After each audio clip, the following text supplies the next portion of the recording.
Hi friends, இன்றைக்கி வந்து நம்ம கின்னி பழ ஜூஸ் எப்படி பண்ணலாம் தான் பார்க்க போகிறோம். இதுக்கு தேவையான பொருள் வந்து 1 கப் கின்னி பழம், சர்க்கரை,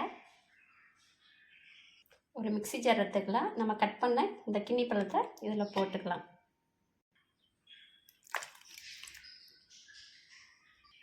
இனி போய் நல்லா அரைச்சிட்டு வந்துக்கலாம்.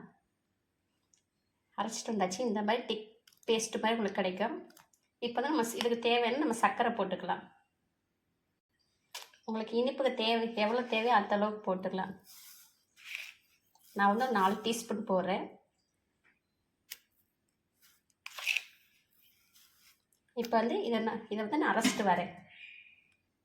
நல்லா அரைச்சிட்டு வந்தாச்சு. இந்த மாதிரி கட்டியாக திக்காக இருக்கும். இதில் வந்து நீங்கள் பால் ஊற்றி கூட அரைச்சிக்கலாம். நான் வந்து பால் ஊற்றலை. இப்போ வந்து இது வந்து கிளாஸில் ஊற்றிக்கலாம்.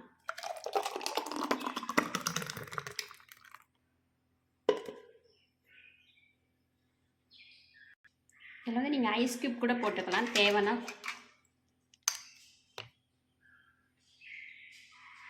கின்னி பழ ஜூஸ் ரெடி.